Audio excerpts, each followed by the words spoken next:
Olá, povo de Deus, tudo bem com vocês? O diabo rouba, o diabo mata e o diabo destrói. Uma das coisas que Satanás rouba é a nossa autoimagem.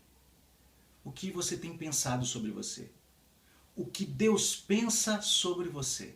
E o que os outros pensam sobre você? Esse é o tema de hoje. Por isso eu lhe convido a vir comigo. Preste atenção, porque Deus vai falar ao seu coração.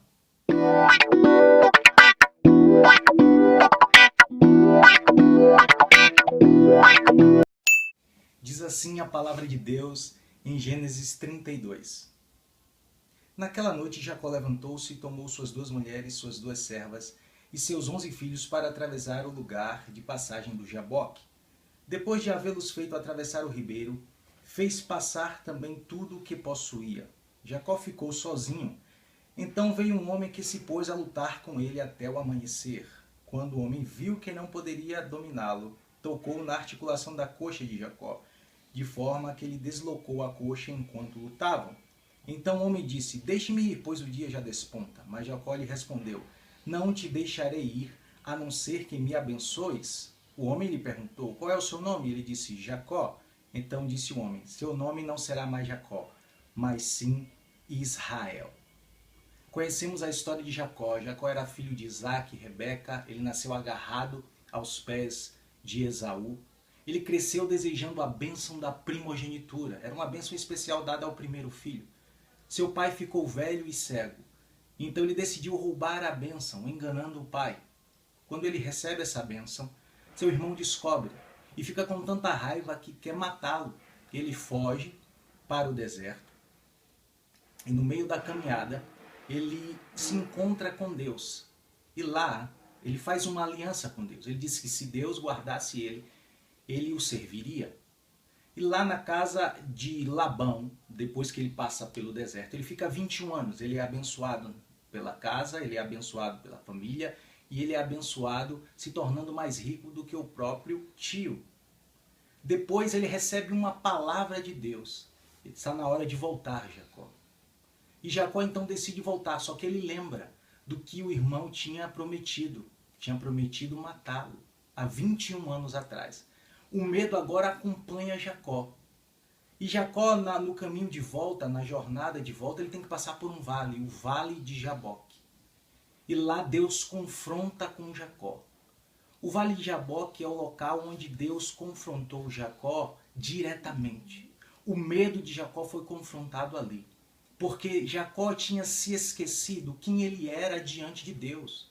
Muitas vezes nós nos esquecemos de quem somos diante de Deus. Deixamos a situação determinar quem somos, deixamos as pessoas determinarem quem somos e quem seremos, mas nos esquecemos de ver o que Deus pensa a nosso respeito, o que Deus acha de nós. Jacó, ele se focou em apenas perceber o seu medo, mas esqueceu que Deus já há muito tempo tinha o abençoado. Há 21 anos Deus estava abençoando ele, sendo com ele, estando com ele. Não havia motivos para Jacó temer, mas Jacó temeu. E às vezes tem motivos que nos fazem sair da rota, circunstâncias que nos fazem sair da rota de Deus. O que Deus tem pensado a seu respeito? A imagem de Deus, o que Deus pensa sobre você, você precisa resgatar isso. Porque Deus, ele vê o seu futuro. Deus não vê a situação atual em que você se encontra. Um outro ponto que eu quero destacar aqui sobre o Vale de Jaboque é que Jacó não percebia a força que tinha.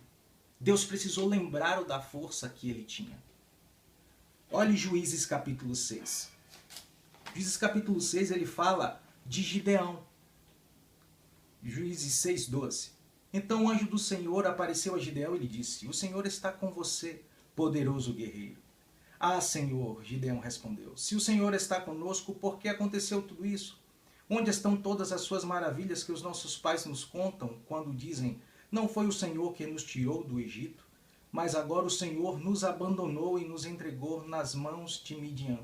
O Senhor se voltou para ele e disse, com a força que você tem, vá libertar Israel das mãos de Midian.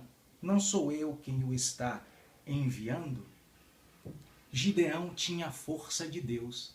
Deus não enxergava Gideão como um escravo. Deus enxergava Gideão como um líder, como um libertador de Israel. Deus, quando Ele falar com você, Ele não vai falar do seu presente nem do seu passado. Deus vai falar do seu futuro. E uma outra coisa para finalizar, que Ele disse aqui no Vale de Jaboque, que era para Jacó não temer. Jacó não poderia temer, não temer o irmão. E muitas vezes o medo nos paralisa. Muitas vezes as circunstâncias fazem a gente temer demais e paralisar a ação de Deus e o mover de Deus. E Deus não quer fazer isso conosco. Deus não quer que a gente esteja assim. Deus quer que a gente cresça, Deus quer que a gente avance. E Deus quer fazer isso na sua vida. Deus quer fazer com que você perceba que a força que você tem vem dele. Você não pode olhar para os lados, olhe para Deus. Não tenha medo, Ele está contigo. Eu quero orar por você. Feche seus olhos.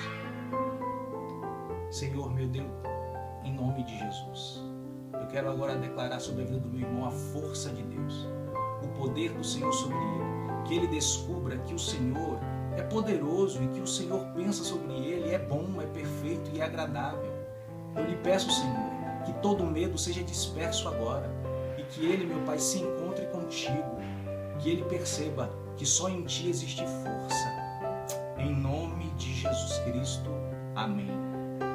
Deus falou na sua palavra, diga ao fraco, eu sou forte, sua força está em Deus, você vai vencer.